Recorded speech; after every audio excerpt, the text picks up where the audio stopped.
怀孕4月，发现丈夫在外面有了新家，我转头出国，妈，撤资让他破产。妈，我已经想好了，打算带着孩子到国外定居。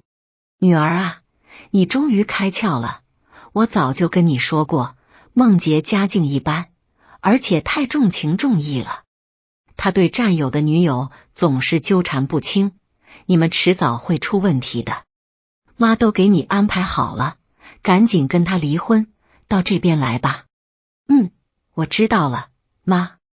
挂断电话后，乔清如抬眼看向宴会厅，孟杰正在给他的孩子办满月酒。他小心地抱着刚满月的婴儿，脸上带着那种父亲般的温和笑意。爸爸，叫爸爸，孩子才刚满月，怎么可能会叫人呢？在他旁边的女人虽然穿着朴素，却非常迷人，身材和容貌都很引人注目。他们坐在一起拍照，就像真正的一家三口。这场宴会的所有宾客都心里有数，只有他被蒙在鼓里。要不是因为工作采访，他也不会看到这么荒唐的场景。深爱孟杰7年，结婚3年，现在乔清如决定放手了。杰哥，今天这事儿，清如真的不知道吧？他的一个兄弟关心地问。孟杰一边逗弄着怀里的婴儿，一边淡淡的回答，他不知道，也没必要知道。要是他知道了，恐怕又要瞎想了。最近他对小月的敌意就很重，你们可别在他耳边透露风声。放心吧，我们都知道该怎么做，肯定会守口如瓶的。可她毕竟怀孕4个月了，要是有一天知道了真相，能承受得住这个打击吗？能瞒多久就瞒多久，要是他不接受，干脆就离婚得了。乔清如静静地站在门边，目光盯着他那冷漠的眉眼，心底泛起一丝凉意。秦月怀孕5个月的时候，还没来得及和男友领证，男友就不幸去世了。因为他是战友的遗孀，孟杰就不停地帮忙照顾他和他的孩子，给他租房子，陪他去产检，甚至半夜接到电话都会马上赶到他身边。为了秦月，他无数次抛下乔清如，看电影的时候把他一个人丢下，吃饭的时候突然消失，旅游途中接到秦月电话就立刻离开他去找秦月。就算有时间陪秦月产检，却没时间陪自己。他之前毫无怨言，只觉得孟杰是热心肠。直到有一次在秦月租的房子里看到他们亲密的画面，才发觉自己错得多么离谱。听到孟杰提到离婚，秦月勾起性感的红唇。其实清如就是心智不成熟，对阿杰关心我们母女有点小小的嫉妒罢了。但我已经失去阿成了，现在没有依靠，如果不是阿杰，我恐怕早就撑不下去了。他说着就掉下泪来，孟杰便伸手搂住他的肩膀。小月，我已经答应会照顾你们母子，不会食言的，清如那边不用担心，忍着就能瞒一辈子。那杰哥可真是享尽其人之福啊，同时守护2个家庭，真让人羡慕。希望清如能知恩图报，杰哥可是难得的好人呢。我打赌，就算他知道杰哥在外面另有家室，也绝对不会离开他。孟杰微微挑了挑眉毛，脸上露出得意的神情。秦月则拍了拍那几个男人，娇嗔地说：好了，别拿小姑娘的名声打赌了，多让人心疼啊。乔清如笑了，是的，确实让人心碎，不过没关系，这一切很快就会结束。他完成采访后上楼，电梯门打开的时候，正好碰到秦月。秦月刚从洗手间出来，看到他愣了一下。清如，你怎么会在这儿？秦月故作惊讶地说：你不会是知道阿杰在这儿给我们的孩子办满月酒，所以特意跑来的吧？乔清如冷笑，是吗？那还真得谢谢你告诉我，你竟然不知道。秦月轻轻一笑，顺手整理了一下耳边的碎发。其实我本不想瞒着你，可是阿杰说今天是个好日子，他不想你来捣乱。你也知道他对我和宝宝有多重视。乔清如冷眼相对，没有任何回应。秦月继续得意地说，对了，你不知道的是，为了给孩子上户口，阿杰决定和你离婚，然后跟我登记结婚，好让我的孩子名正言顺地成为他的孩子。乔清如大惊失色，没想到孟杰竟然这么无耻，早就打算好跟他离婚，和秦月重新组建家庭。他的手指在身侧紧紧攥着，心脏一阵刺痛，差点站不稳。让开！他想离开，秦月却不想放他走。怎么，这就不高兴了？要是忍不住，就赶紧跟阿杰签字离婚啊！他看到孟杰从宴会厅出来，故意大声说着，还假装摔倒在地。对不起，清如，你别生气，我们真不是故意瞒着你的。可是今天是我女儿的满月酒，你能不能忍一忍，别闹事？秦月一边哭着，一边抹眼泪。乔清如刚要说话，孟杰已经来到他身边。小如，你怎么在这儿？他脸上的慌张一闪而过，生怕乔清如察觉到什么。阿杰，乔小姐已经知道我们今天要办满月酒了，所以有些生气。你别怪他，阿杰，他还年轻，爱发脾气是正常的。秦月在一旁抽泣着解释。孟杰皱眉，他眼看向乔清如，小如，小月的处境你也知道，我只是以孩子叔叔的身份帮他办个满月酒，你先回去，等这边结束后我再陪你好吗？叔叔？你真的只是叔叔吗？乔清如冷笑，刚才他明明还教孩子叫他爸爸。无论如何，孩子缺少爸爸很可怜，今后我就会是他的亲爸爸。你也快要做妈妈了，应该理解没有父亲的孩子有多么可怜。别闹了，赶紧回去。乔清如无情地看着他，心中无数疑问。这个曾经对他温柔体贴的男人，何时变得如此模样？孟杰，如果我说我肚子里的孩子和秦月的孩子之间，你只能选择一个，你会选哪个？别开这样的玩笑，小如。孟杰缓缓吸气，语气温和了几分。先回去，晚上我带礼物给你。是啊，你就别闹了，今天这么多人在，不想让杰哥难堪吧？乔清如，你根本不如秦月懂事听话，否则我们就不会瞒着你了。他的兄弟们听到动静全都跑出来，开始指责乔清如。他早已明白，无论他说什么，他们都不会相信，选择不再解释。孟杰，你要记住，我给过你机会，是你不懂珍惜。说完，他毫不犹豫地转身离去。看着他的背影，孟杰的兄弟们互相对视。乔清如那话是什么意思？难道他真要和杰哥离婚？要是真能离婚也不错，这样杰哥就可以如愿和秦月在一起。真是担心这只是欲擒故纵。没错，根本就是欲擒故纵。杰哥，你别担心。我怕什么？都这么大了，还像孩子一样。孟杰收回目光，注意力不再停留在乔清如身上。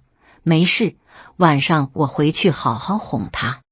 乔清如回到家中，开始清理与孟杰有关的东西。所有与他相关的记忆，他都尽数抛进了垃圾桶。既然已决定离开，以往的一切都应被遗弃。当他提着一堆物品下楼时，看到梦洁正好把车停好，然后匆匆跑去副驾驶，亲自把秦月请下车。他小心翼翼地将秦月手中的孩子抱起。累了吗？孩子有些不安分，行李明天再搬，家里应有尽有。嘴上虽然在挑剔，脸上却挂着笑容。一个路过的邻居见到梦洁，客气地打了个招呼：哟，孟先生回来了。孟太太已经生完孩子了吗？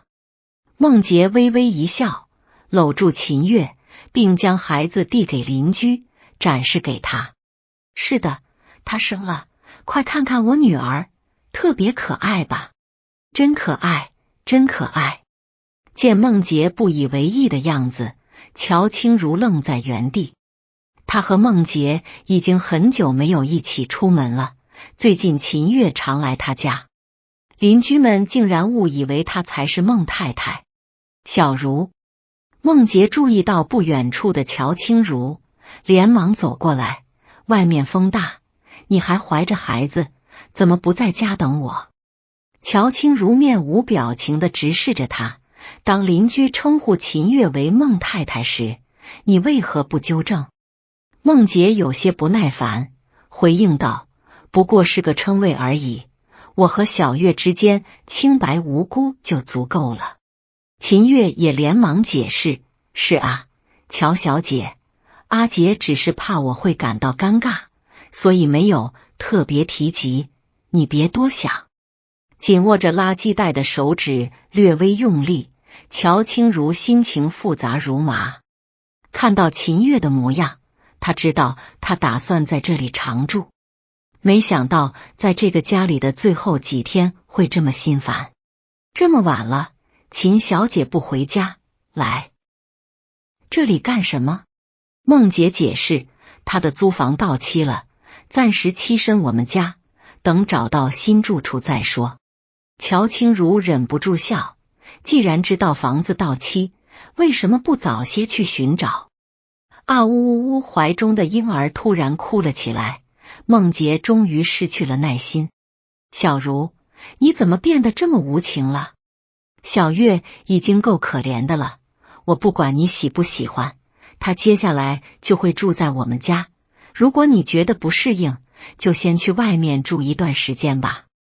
看到他手里的垃圾袋，他顺带问了一句：手上拿的是什么？没什么，只是些垃圾而已。以后家里的重活我来干，你怀着身孕还是要小心点。说完便抱着孩子与秦月一起上楼。看着他的背影，乔清如轻蔑一笑，原来他还知道她是个孕妇。这个孩子是他心心念念求来的。他说他想要孩子，希望他给他生一个，称之为他们爱情的结晶，他会一辈子照顾好他和孩子。没想到短短几个月，他竟然将这份心放在了其他人身上。将手中的垃圾丢入垃圾桶，乔清如抚摸着微微鼓起的腹部。宝宝，妈妈会带你离开的，好不好？孟洁为了秦月收拾次卧，直到深夜才回到自己的房间。她回来的时候，乔清如还没入睡。孕早期的恶心感让她辗转难眠，晚饭没吃，还不断地跑厕所。当她看到她吐得难受，心疼地将她搂入怀中。辛苦你了，小如，为了我和孩子，加油再忍一忍。他身上传来的秦月的奶味让乔清如的呕吐感加剧。吐完后躺在床上，他觉得喉咙刺痛，不是难忍。我想喝水。他刚开口，孟洁已经接起了电话。阿杰，宝宝一直在闹，我根本没法合眼，你能过来帮我吗？好的，我立刻过去。挂断电话，他回头看了秦月一眼。你早点睡，小月的宝宝才满月，难免会吵，我得去帮忙，今晚就不回来了。门被砰的一声关上，乔清如吐了吐干涩的唇，撑起身子下床去倒水。没关系，反正他很快就要和他离婚了，他不会再对他抱有任何期待。推开房门，经过次卧时，乔清如透过门缝捕捉到一幕难以忘怀的画面。1.8米的床上，秦月在左边沉睡，孩子在中间安静地窝着，而梦洁则在右侧躺着。孩子安静下来后，梦洁低头与秦月交谈，笑语盈盈，宛如一对恩爱夫妻。阿杰，你打算什么时候与乔清如提离婚？他会答应吗？不会的，放心吧，我一定会让你和孩子拥有一个家。梦洁轻轻吻了他一下，柔声说道：去睡吧。心中一阵刺痛，乔清如几乎忘却了上次梦洁亲吻自己并安慰自己入睡的情景是什么时候。他整晚未眠，第二天一早就起床去处理移民的相关事宜。用餐正进行到一半时，梦洁从楼上走了下来。小茹，吃完饭后，我有件事情想要和你谈谈。乔清如擦了擦嘴角，什么事？我们离婚吧。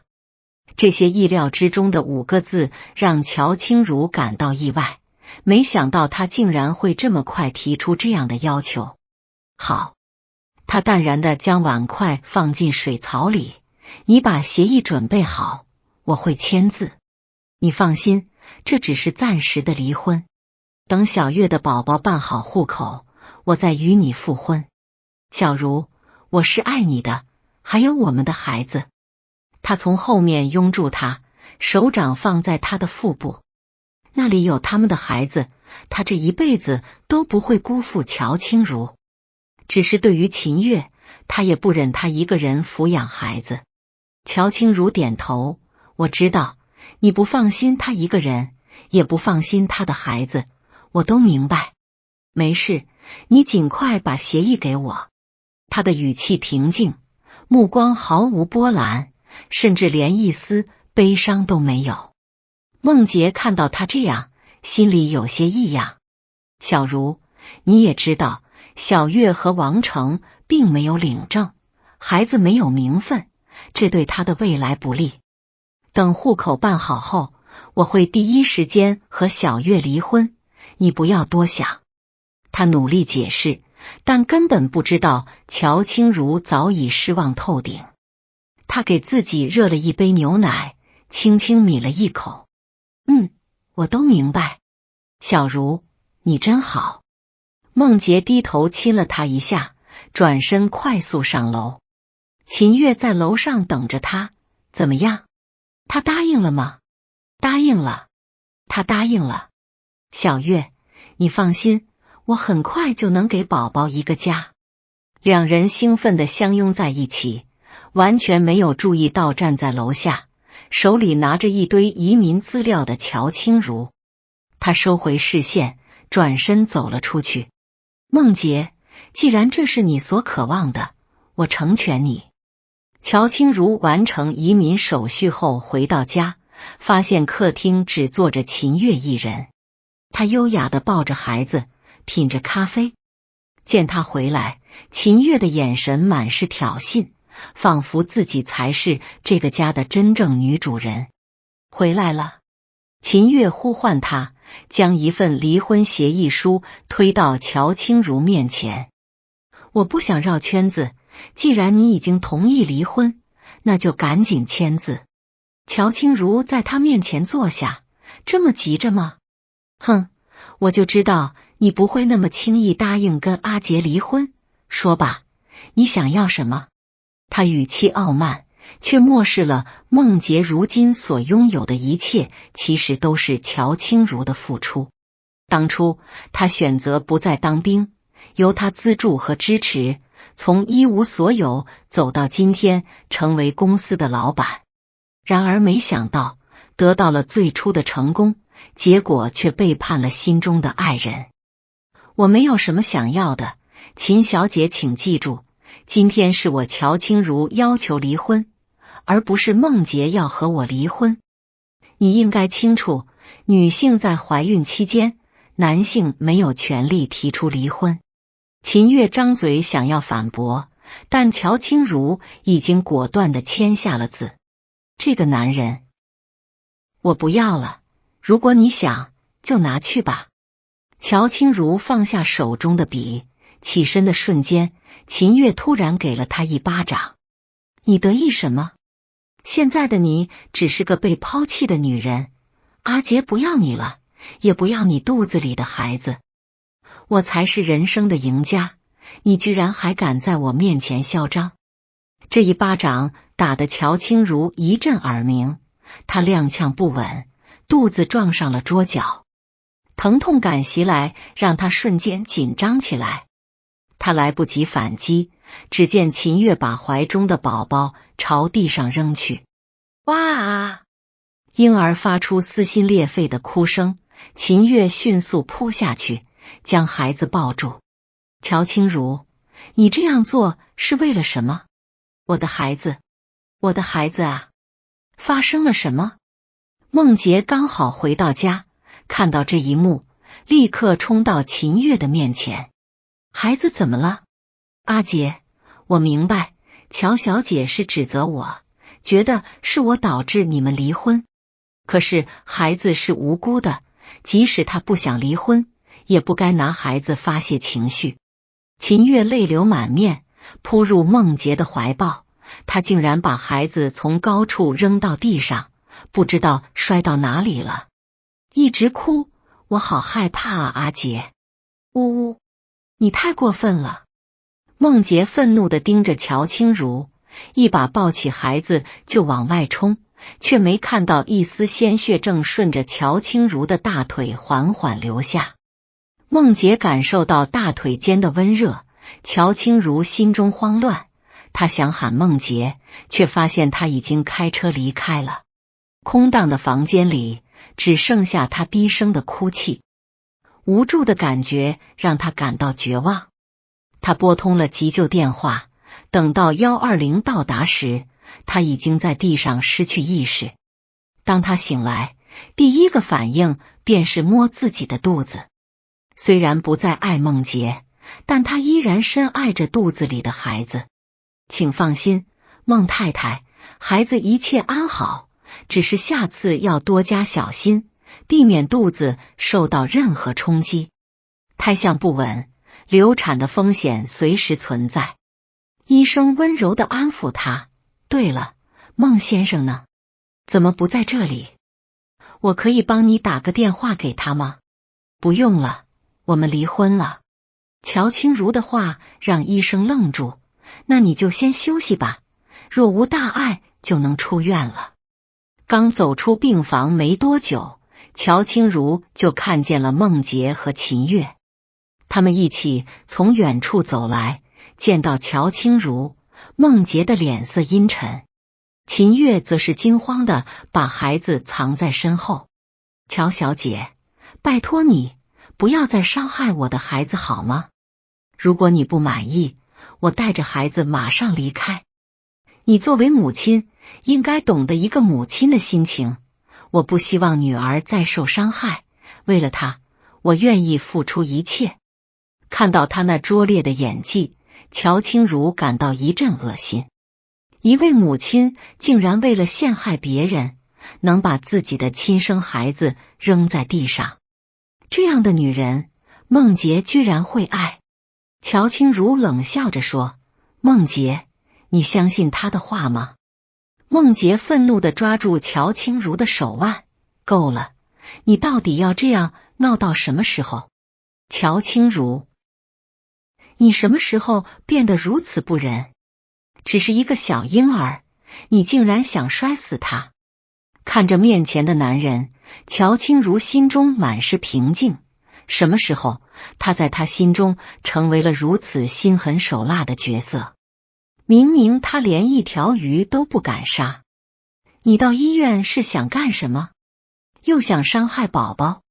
乔清如，就算不为我，也该为你肚子里的孩子着想。做出这样的事情，不怕遭到报应吗？我知道你不想离婚，但这是你自己的选择。你既然答应了，就不该反悔。乔清如已经心力交瘁，她最后一次解释：我不是跟你们来医院的，我流血了，所以来这里看看。别用孩子作为借口。孟杰丝毫不信，他搀扶着秦月的肩膀，一脸失望地看着面前的女人。你最好认真反省一下，如果继续不知错，我觉得我们没有必要再复婚了。小月的宝宝受到了很严重的伤，要住院观察几天。如果你意识到自己的错误，就来病房照顾孩子，顺便向小月道歉，不然我是不会和你复婚的。说完，他转身拉着秦月擦肩而过。孟杰走了没多久，乔清如的电话却响了起来。宝贝女儿，移民手续办好了吧？什么时候可以来找妈妈？乔清如点了点头，各种手续都已完成，协议书也已签了，我马上就会过去。不远处的孟杰停下脚步，回过头来问他：你去哪里？手续是什么？我告诉你，如果你不跟小月道歉，你是不能离开的。乔清如忍不住笑了。如果我真的走了呢？那就随你吧。你真的以为我会离不开你吗？乔清如，你要记住，直到你向小月道歉的那一天，我都不会原谅你。孟杰转身离开，秦月则转过身来，朝乔清如露出挑衅的笑容。他用嘴唇对乔清如说：你根本不是我的对手。秦月不知道，乔清如早已不想再争斗下去了。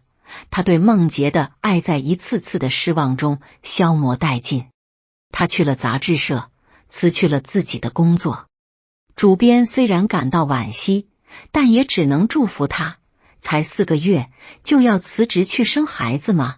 孟太太，我希望你叫我乔清如。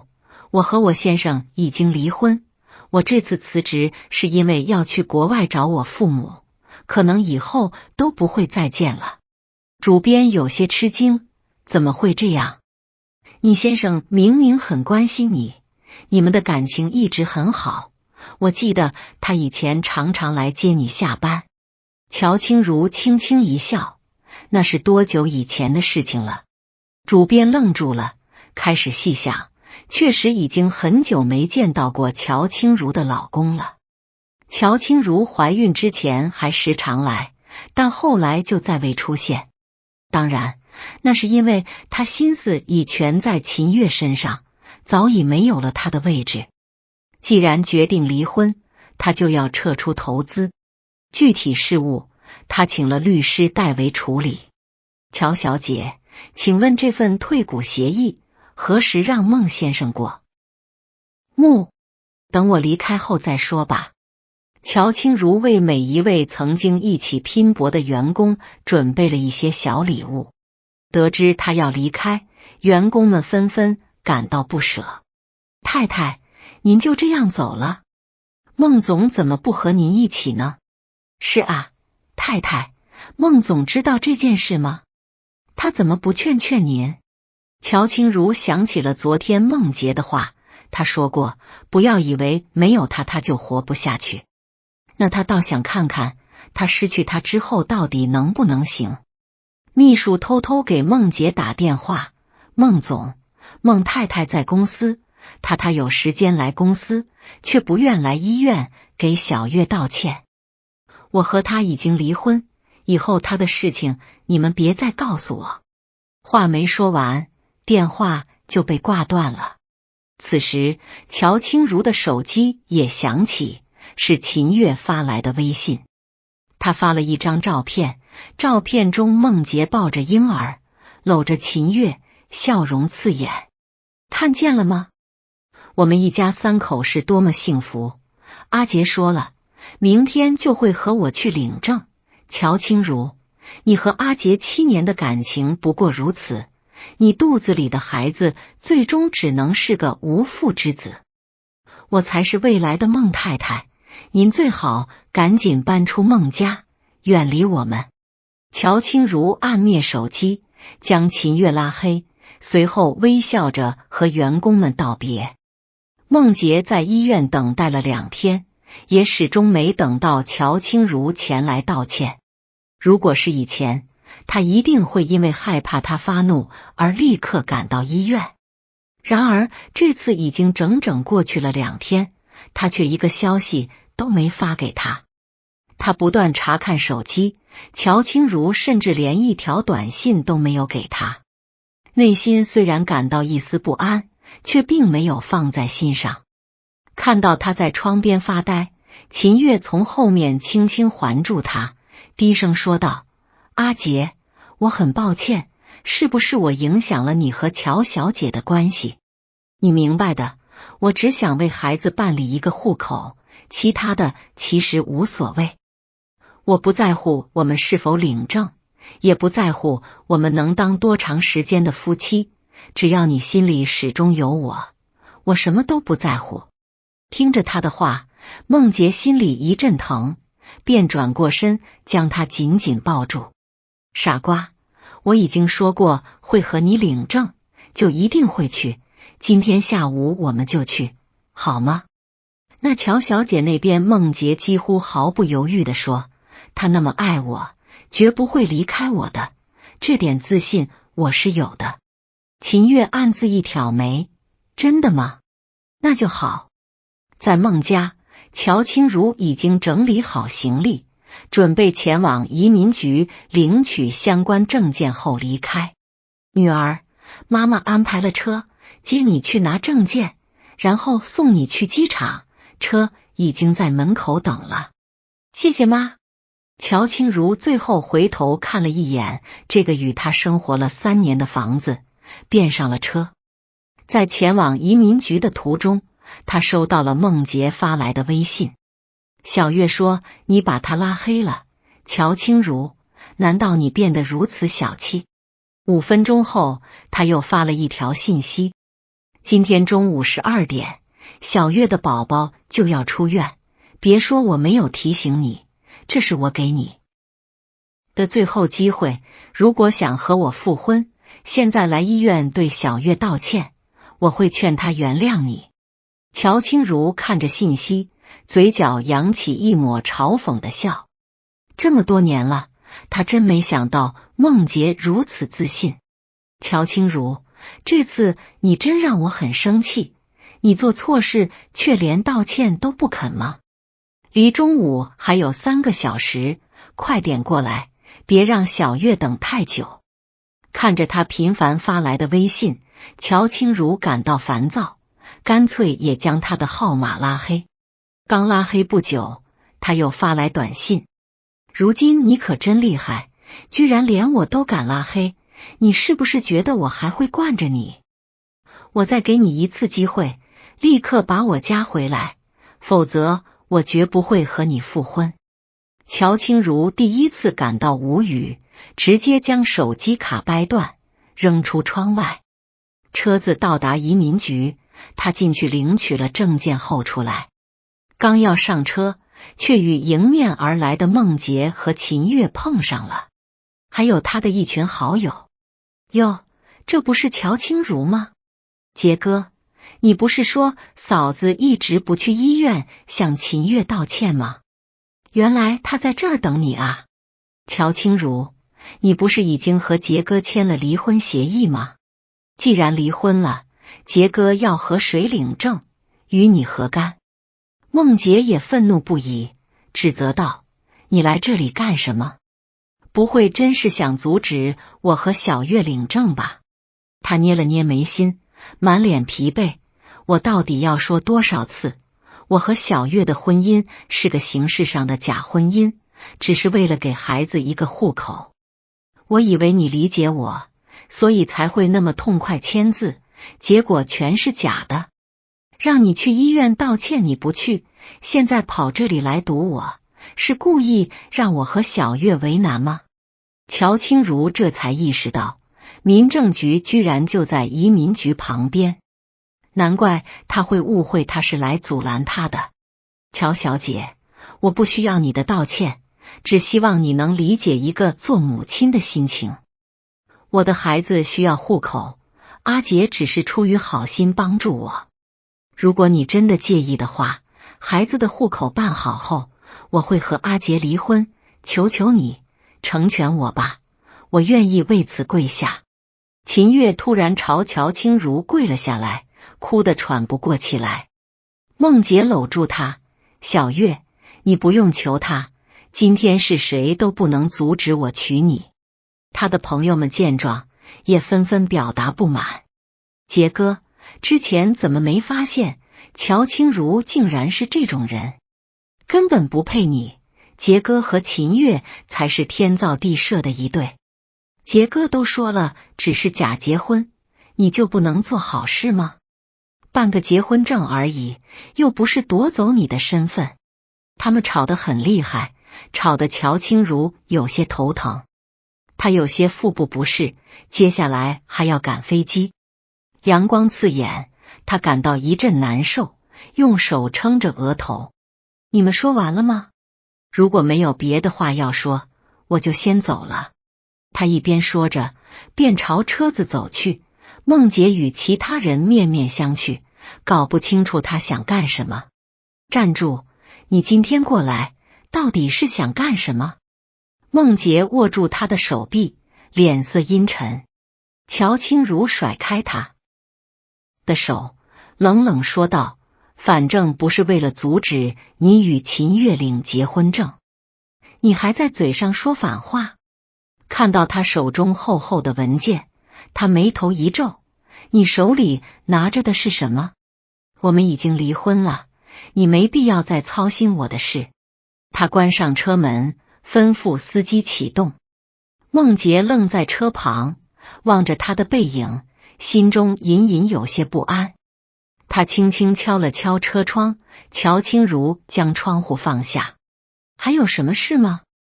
我知道你心里不舒服，与小月的婚姻只是个形式，等我们领完证，我就会回家陪你和宝宝。对了，你明天要去产检吗？我可以陪你去。乔清如打量着他的脸，嘴角露出一丝苦涩的笑。怀孕4个月，却从未见过他陪她去医院，而如今他要走了，他却想着承担起做父亲的责任。可惜对他来说已为时已晚，明天再说吧。再见，孟杰。车窗缓缓关闭，车辆驶向远方。看着他逐渐远去的身影，孟杰心头空落落的，似乎失去了什么。车子直达机场，乔清如在安检口前驻足，低头轻抚着腹部。经历了7年的感情，如今终于画上句号。孟杰，既然你如此热衷于养别人的孩子，那么此后我和你的亲生骨肉将会自此不再出现在你面前。他紧握着手中的机票，头也不回地登上了飞机。一切终于结束，他准备开始他的新生活。乔清如离开后，孟杰仍然立在原地，纹丝不动。秦月拉了拉他的胳膊，阿杰，快进去领证吧，再不进去就要关门了。是啊，杰哥，别担心乔清如了，他容易对付。快去领证，领完证请客吃顿好的。一群朋友热闹地把两人推进民政局，他们也顺利地领取了结婚证。然而不知为何，孟杰目光落在手中的结婚证上，脑海里浮现的却是乔清如的影子。3年前，他怀着激动的心情和乔清如一同走进民政局领取结婚证。他曾发誓这辈子绝不会辜负她，但现在当他看到另一个女人的脸，他内心的复杂难以言喻。秦月察觉到他的情绪变化，委屈地问：怎么了？阿杰，你不高兴吗？还是在为乔小姐担心？如果你真的在意她，可以先回去安抚她，我没事的。而此刻，孟杰已经没有心情去安慰他，既然都领证了，那就赶紧把孩子的户口问题解决吧。秦月愣住，直到这时他才明白，孟杰与他结婚，原来只是为了给孩子上户口。他依然在意乔清如，甚至心里想着复婚。但既然自己已经成为了孟太太，肯定不会轻易让出这个位置。明白了，我知道了。他点头回应，不再说其他。回到家中，孟杰才发现，曾经摆满各种陶瓷装饰的家，如今变得空荡荡的。许多东西不翼而飞，那些摆件正是乔清如深爱的。他们的相遇是因为陶瓷，在一堂陶瓷课上，他结识了他，两人一见倾心，随后迅速走到了一起。而后他们每到一个地方，都会买一件陶瓷作为纪念。如今那些陶瓷却全然不见。小茹，乔清如，孟杰心急如焚，迅速上楼寻找他。推开房门，卧室内空无一人，甚至连他的行李也已不见踪影。小茹在哪里？他跑哪儿去了？孟杰的腿止不住的颤抖，秦月赶紧来安慰他，可能是他发了点脾气，暂时离开了。阿杰，别急，兴许明天他就会回来。对，他那么爱我，不会抛下我的。只是赌了一下气而已，很快情况会好转。他瘫倒在床上，自我安慰着。还未平静下来，手机又响起。他兴奋地接起电话，喂，小茹，孟总，您快来公司一趟，突然来了很多客户，都表示要撤资，不想再跟我们合作了。什么？我马上就到。挂了电话，孟杰顾不上其他，匆忙赶往公司。当他到达会议室时，里头已经坐着几位投资商。王总，李总，咱们的合作一直很愉快，怎么突然决定撤资呢？愉快？你们这种小公司，我一直不想合作。之前答应给你们投资，不过是看在乔小姐的面子上。我也是，老实说，我们之所以跟你们合作，就是希望能与乔小姐有更多联系。现在乔小姐已经和你离婚，我们继续投资的必要性就不大了。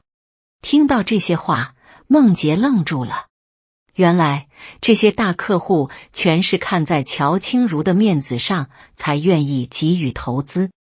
他用尽最后的挽救办法，王总，李总，我与乔清如只是暂时分开，我会和他复合，你们完全可以放心。复合？两人异口同声道，我听说乔小姐已经退了股份，那她怎么可能复合呢？孟杰的笑容瞬间凝固，退股？他根本不知情。两位投资商刚走，乔清如请来的律师紧接着便到了。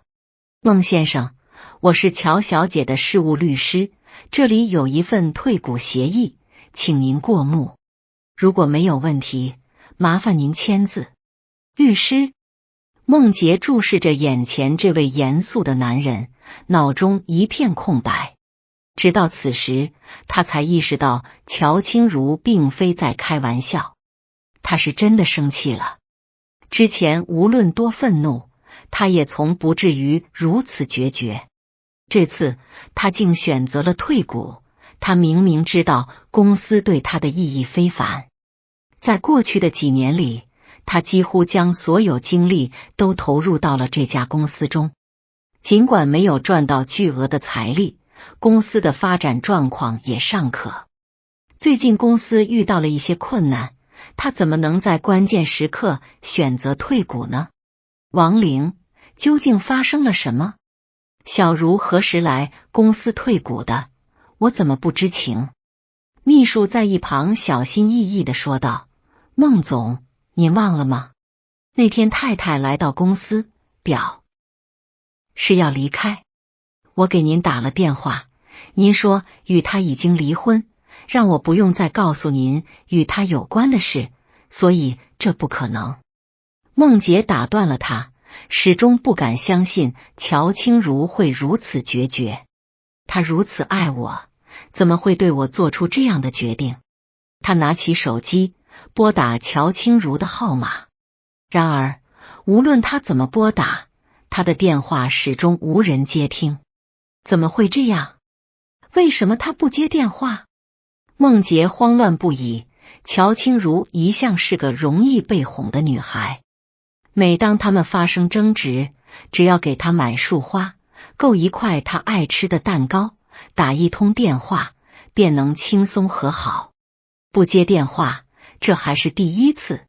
他不甘心，拿起秘书的手机再次拨打乔清如的号码，结果仍旧无济于事，无人应答。孟先生，麻烦您尽快签字，我还有其他事情，律师的话未完。孟杰情绪失控，抓住了他的衣领。你的手机呢？用你的手机拨给乔清如，他一定会接我的电话，肯定会。孟先生，请冷静。律师话音未落，孟杰已经抢走了他的手机，可结果依然没有变化，依然是无人接听。你一定还有其他方式联系他，是不是？我给你钱，你要求多少都可以，10万、50万，还是100万？只要你能帮我联系到他，我都给你。此时，孟杰如同一只无头苍蝇，四处乱撞。秘书第一次看到孟杰的模样，立即劝道：孟总，您既然已经与妻子离婚，应该能猜到他会选择退股。我怎么会想到？我绝对没想到。孟杰气愤的大吼：我已经告诉他，我们只是暂时的分开，等我为小月办好孩子的户口后，我会复婚。他明明答应过我的。我们已经相伴了7年，他肚子里还有我的孩子，他怎么可能真心离婚？怎么会退股？我不相信，我不相信。不过，从我观察太太的状态来看，她似乎并不是在撒谎。孟总，您觉得他可能是真的打算和您离婚吗？如果找不到太太，我们公司也撑不了多久了。听完秘书的话，孟杰无力地瘫坐在椅子上。他心知必须尽快找到乔清如，然而可悲的是，他根本不清楚该去哪里寻找她。会议室外传来了阵阵喧闹声，听见有人喊：孟太太来了，还带了点心，大家快出来啊！他满心以为是乔清如来了，孟杰猛地从椅子上站起，快速奔向外面。小茹却看到的人竟是秦月，他正站在人群中，分发着手里的喜糖。大家好，我是阿杰的妻子，我叫秦月，你们也可以称呼我孟太太。我们刚刚领证，特意带了一些喜糖来，与大家分享快乐。孟太太，您真好，竟然亲自来给我们发喜糖。好什么好？乔小姐以前不也是这样对我们的吗？你们怎么都忘了？一名员工替乔清如辩护，秦月瞥了他一眼，面露不悦，但仍笑着回答：我知道以前乔小姐对你们很照顾，不过你们放心，我会做得比她更好。看到来的人不是乔清如，而是秦月，孟杰不由得垂下头。秦月见到他，欢快地奔过来抱住了他。阿杰，辛苦你了，我来给你送爱心午餐。他拉着孟杰回到办公室，面对眼前的午餐，孟杰却丝毫没有食欲。对了，刚才那个敢和我顶嘴的女孩，辞了吧。秦月突然开口，孟杰疑惑地问：为什么？他的能力很强，也是公司的老员工。我不喜欢他，我要你立刻把他解雇。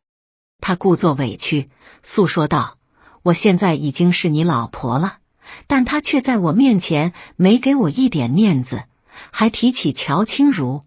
阿杰，你明白，我最害怕别人看不起我，不辞退他，我今后都没脸见人。他搂住梦洁的胳膊撒娇，哭哭啼啼闹了半天。梦洁看着眼前的女人，内心充满了悔恨。他究竟为何要为了这样的女人与乔清如假离婚？心中懊悔，然而此时再悔已无济于事。好吧，你想怎么做就怎么做吧。梦洁说完，秦月一下亲在他脸上。以往被他的亲吻所刺激，此刻却毫无感觉，脑海中全是乔清如的身影。他心里深感恐惧，害怕乔清如会抛弃他，担心他真的不会与他复婚。在英国，飞机安全降落后，乔清如走出闸口，眼前就看见来接他的乔母。妈！他快步走上前，一下子扑入母亲的怀抱。乔母抱紧他，随后细细打量了一番。几个月不见，竟发现女儿竟然瘦了一圈。虽然她妆容精致，但看上去却异常憔悴。瘦得这么厉害，我家小茹在那边真是受了不少罪。乔母眼圈泛红，将女儿引上了一辆加长版的林肯轿车。现在我们回家了，妈一定不会再让你和肚子里的宝宝受苦。你是我们乔家的千金小姐，是我和你爸爸心目中的珍宝，你腹中的孩子未来将是我们乔家的继承者。小茹，你要牢记，妈妈把你生下来是希望你享受生活，而不是遭受磨难的。梦洁已成往事，从今往后都是美好的日子。我明白了，谢谢妈妈。坐在车里的乔清如透过窗户望着外面的景象。这个陌生的城市，只有母亲让她感到一丝熟悉，心中有些惆怅，但更多的是释然。和梦洁在一起的那些年，她几乎忘记了自己是个千金小姐的身份。母亲说的没错，为了让梦洁没有自卑感，这些年她确实默默忍受了不少苦。可即便如此，她也并没有好好珍惜她。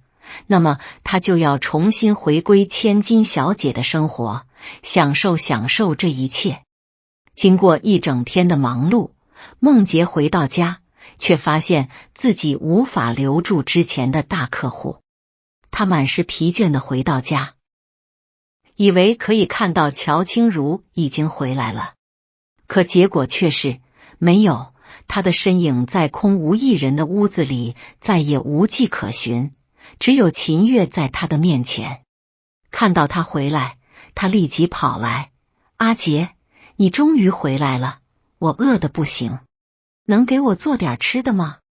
梦洁看着眼前的女人，心中一阵恍惚。往常都是乔清如提前准备晚餐等她回家，尽管她也有自己的工作，但无论多忙，总会赶回家给她下厨。原本她也曾是那个十指不沾阳春水的大小姐，但为了照顾梦洁的肠胃，她特意去学习烹饪，每天亲自为她做饭。而她却从未为乔清如做过一顿饭。明明她也在怀孕之中，心中如同被针扎一般。梦洁望着冰冷的厨房，拒绝了秦月的请求。明天我们就去给孩子上户口，等办完这件事后再去领离婚证。秦月愣住，泪水顿时夺眶而出。阿杰，你是想要抛弃我们母女吗？你想让我们走吗？好吧，既然你觉得我们是负担，那我立刻就走。说着，秦月抱起婴儿车里的孩子就要离开。梦洁见状，不得不拦住他。不是的，我并不是这个意思，孩子的户口应该尽快上好。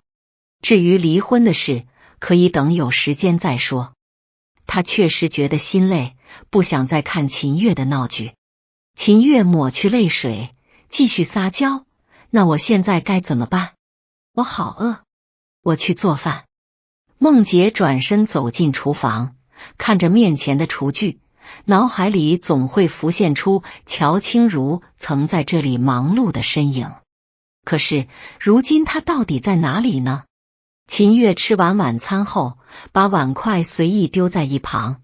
我先去洗澡，老公，我等你哦。听到这个称呼，梦洁心中一震。曾几何时，乔清如也是这样称呼他的。老公，你将来会是我丈夫，你一定要爱我，呵护我，保护我。老公，快起床，大懒虫，今天是我们的结婚周年纪念日，你看看我为你准备了什么。老公回来了，快来，我为你做了一桌你爱吃的菜，庆祝我们公司拿到了第一笔订单。老公，休息吧，我来洗碗就可以了。老公，我怀孕了。老公，我爱你。乔清如的身影仿佛就在眼前，他伸手想要触碰，却什么也触及不到。看着眼前一片狼藉的厨房，思绪又回到了现实。与秦月同居时，他觉得他几乎无可挑剔，会撒娇，会哄人，还能在床上带给他想要的刺激。除了不擅长家务，几乎他无所不能。反倒是乔清如，尽管体贴入微，他会为他提前准备好每日要穿的衣物，甚至细致到连一条领带都会在前一晚搭配好。知道他有胃痛，因此每餐都经过精心准备。然而他却认为这样的生活太过平淡，觉得与秦月之间的秘密关系更加刺激。想起来，自己真是全世界最大的傻瓜。眼泪在眼眶中打转，他多么想念乔清如。收拾好凌乱的房间时，已经是深夜12点。当他推开房门，习惯性的叫了一声小如。以前无论多晚，乔清如总是等着他忙完，陪他一起入睡。然而此刻走进来的却是身着性感睡衣的秦月。看到他，梦洁心底的希望随即破灭。声音小一点，宝宝刚睡着。在昏暗的灯光下，女人的妆容显得精致而迷人，性感的曲线若隐若现。她全身紧贴着梦洁，红唇靠近她的耳边，轻声说：老公，我们是不是可以光明正大的在一起了？深思熟虑，梦洁想起来他们第一次发生关系，那是一个下雨的午后，他们被淋湿，秦月便带她回家。尽管怀孕5个月，但秦月的身姿和面容依旧貌美如初。孕妇身上散发着淡淡的香气，透过湿透的薄纱裙子，梦洁看到了她诱人的曲线。在她的慢慢挑逗和试探之下，她不禁沉沦，难以自拔。以前都是在怀孕时做的，没怀孕时从未试过呢。你放心，我一定会比乔清如更好。他一边说着，一边已经伸手去解他的衬衫纽扣。梦洁满脑子都是乔清如，根本没有心情应对。我今天很累。他抓住了他的手，秦月的脸瞬间失落下来。阿杰，你这是什么意思？我们已经结婚了，你连碰都不想碰我吗？梦洁提醒他，别忘了，我们不过是假结婚。你也别忘了，虽然我们是假的婚姻，但我们之间做了所有夫妻该做的事。除了王成，我只有你这个男人。你说，如果你的兄弟们知道你是这样对我的，会怎样？秦月竟然会说出这样的话，梦洁难以置信地望着他。你在威胁我？当然不是。意识到梦洁的不快，秦月急忙安抚道：阿杰，你还不明白我吗？我爱你，一直以来都爱你，即便你不爱我，甚至跟我结婚只是为了给我的孩子一个户口，我也心甘情愿。我只希望你让我做你的女人，哪怕是偷偷的，哪怕你真的想跟乔清如复婚，我也愿意。他泪眼汪汪，诚恳地说道。在灯光下，他的样子让人心生怜惜。无奈之下，梦洁只好将他揽入怀中。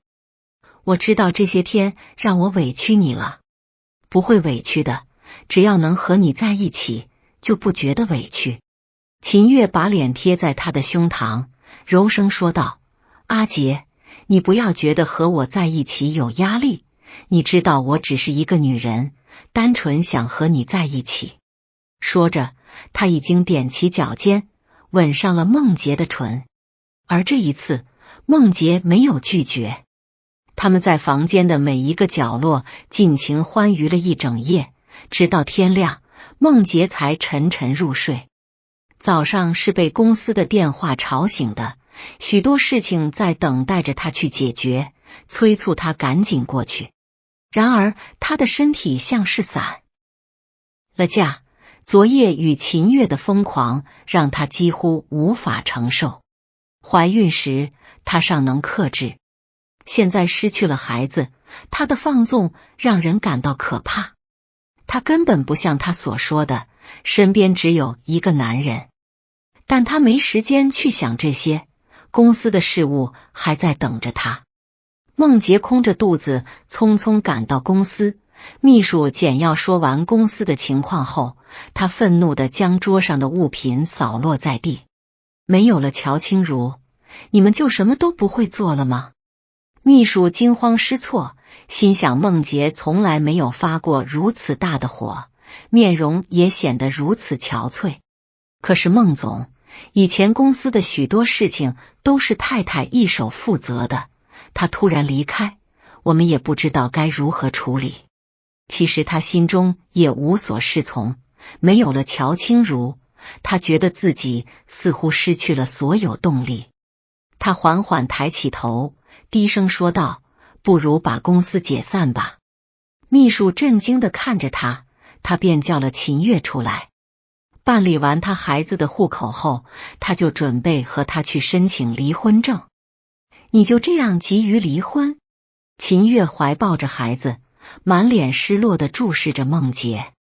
他真是低估了乔清如在梦洁心中的重要性，原以为自己与梦洁结婚后就能够安稳地当上孟太太，然而如今他却明白，梦洁根本不值得信赖。如果我不和你离婚，小茹是绝不可能原谅我的。梦洁还想解释，但秦月打断了他。我明白了，既然这是你的决定，我会成全你。不过今天我没有带证件，可以下次再来吗？我知道你想去找乔小姐，我不会阻止你。看着他泪眼汪汪的模样，梦洁微微点头，辛苦你了。不算辛苦，只要你能记住我的好就好。秦月靠近他的怀抱，但眼中却流露出一丝狠戾。既然梦洁不可靠，他就得寻找新的目标了。梦洁把秦月送回家后，开始四处寻找乔清如。他以为他只是发发脾气，没想到在他前一职场的杂志社，主编告诉他，乔清如早已辞职。他离职了，你不知道吗？几天前他来过，说已经和你离婚，还说要移民国外，永远不再回来。你说什么？他移民了？梦洁踉跄着扶住杂志社的桌子，主编的话如惊雷在耳边炸响。乔清如移民了，永远不再回来。他想起那天在民政局门口，他手里拿着的厚厚文件，原来不是阻拦，而是彻底的告别。他去哪了？梦洁抓住主编的手腕，求你告诉我，他去了哪个国家？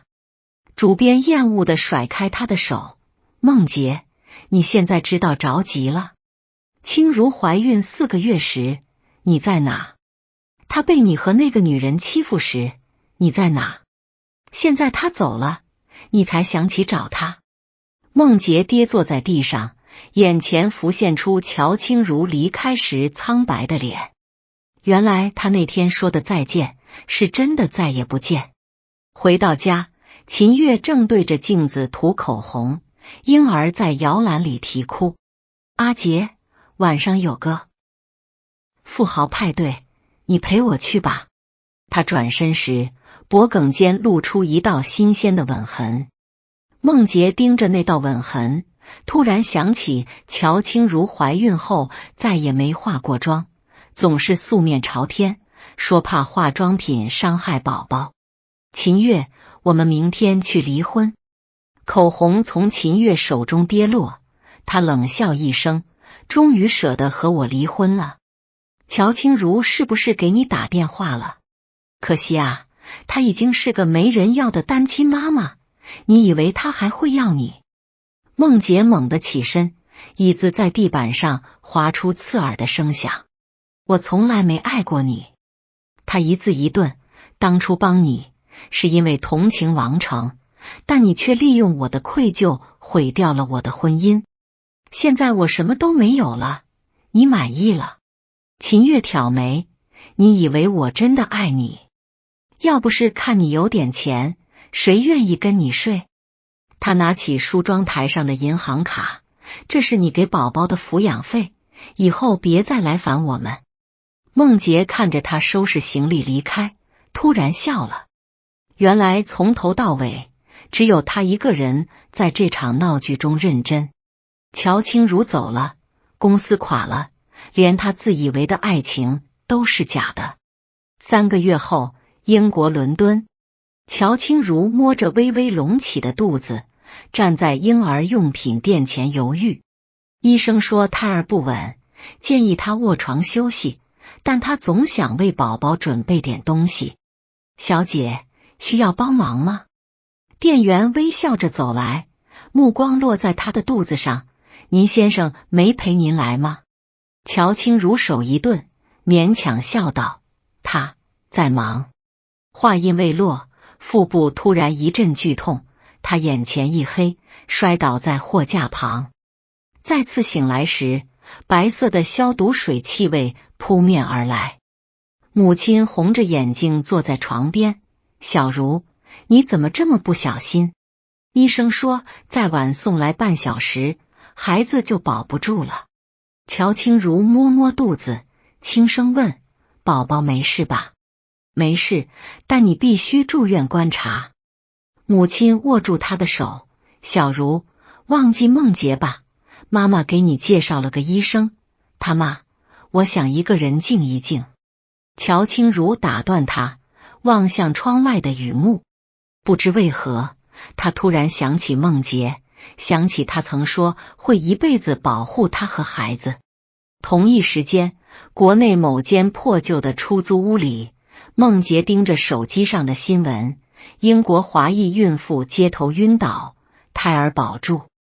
照片里的女人虽然戴着口罩，但那抹熟悉的温柔眼神让她浑身血液凝固。乔清如，她疯狂地搜索新闻里的医院名称，颤抖着订了最快的航班。伦敦的医院里，梦洁浑身湿透地冲进病房。乔清如正靠在床头看书，听到动静抬头，手中的书啪地掉落。小茹，我错了。梦洁跪在床边，抓住他的手，求你给我一次机会，我真的知道错了。我不该相信秦月，不该和他假结婚，不该让你受那么多委屈。乔清如抽回手，声音平静：梦洁，你知道吗？我流产那天，你在陪秦月的孩子住院。我退股那天，你在和他领结婚证。现在你说后悔，不觉得太晚了吗？梦洁摇头，从口袋里掏出一个小盒子，这是我们第一次约会时你看中的陶瓷摆件。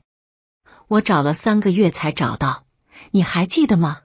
你说过陶瓷碎了可以粘好，就像我们的感情。乔清如看着那个蓝色的陶瓷海豚，想起7年前的春天，那时的梦洁眼里有光，说会永远把它捧在手心。梦洁，她轻声说，陶瓷碎了就算粘好，也会有裂痕。我们之间的裂痕，不是一个摆件就能填补的。梦洁突然抓住他的手腕，眼神疯狂。那孩子呢？他需要父亲，你不能让他没有爸爸。他有爸爸。乔清如甩开他，但不是你。病房门突然被推开，一位穿着白大褂的男人走进来，目光落在梦洁身上。清如，这是谁？梦洁看着男人，温柔地为乔清如盖好被子，嫉妒如毒蛇啃噬心脏。他是谁？这是我的主治医生林燕。乔清如轻声说，也是孩子的干爹。林燕淡淡点头，护在乔清如身前。孟先生，清如需要休息，请你离开。孟洁后退2步，撞翻了床头柜上的花瓶，碎片飞溅，刺痛了他的眼睛。原来在他疯狂挽回时，乔清如已经有了新的生活，而他只是个可笑的过客。3个月后，乔清如在伦敦生下一个健康的男孩，母亲抱着外孙笑得合不拢嘴。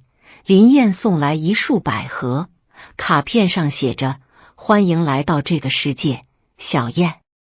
梦洁从新闻上看到母子平安的消息，手中的酒杯砰地砸在电视屏幕上。秦月卷走了他所有的钱，公司破产，曾经的兄弟都离他而去，只剩他一个人住在破旧的出租屋，对着乔清如的照片发呆。某个深夜，他收到秦月的消息，梦洁，孩子不是你的，王成临死前已经和我分手，你不过是个接盘侠。梦洁看着消息，突然大笑起来。原来连他唯一的父亲身份都是假的。窗外下起暴雨，他蜷缩在沙发上，终于哭出声来，为失去的乔清如，为荒唐的自己。5年后，伦敦街头，乔清如牵着5岁的小燕路过一家陶瓷店，橱窗里摆着一对海豚摆件，和当年梦洁送她的那个一模一样。小燕挣脱他的手，跑过去指着摆件，妈妈，这个海豚好漂亮。乔清如刚想抱起儿子，身后传来熟悉的声音，小如。他转身，看到梦洁站在身后，头发凌乱，眼神空洞，手中握着当年那个碎掉的陶瓷海豚。小如，他颤抖着说，我粘好了，你看，没有裂痕了。小燕躲在乔清如身后，好奇地看着这个陌生男人。乔清如轻轻摇头，梦洁，有些东西碎了就是碎了，就算粘好，也不是原来的样子了。梦洁看着他牵着孩子离开的背影，突然明白，他失去的不仅是爱情，更是一个男人最珍贵的担当。手中的陶瓷海豚再次掉落，这一次他没有再去捡。夕阳洒在伦敦街头，乔清如抱着儿子，嘴角扬起释然的笑。有些伤口永远不会愈合，但他学会了带着伤痛前行。小燕指着天上的彩虹，奶声奶气地说，妈妈，彩虹好漂亮。乔清如抬头望去，七彩的虹横跨天际。他知道，属于他和孩子的人生才刚刚开始，而那个曾经伤害过他的男人，终将在自己的悔恨中品尝背叛的苦果。破碎的陶瓷无法复原，就像逝去的爱情无法重来。但生活总会给勇敢的人新的曙光，只要你愿意放下过去，拥抱未来。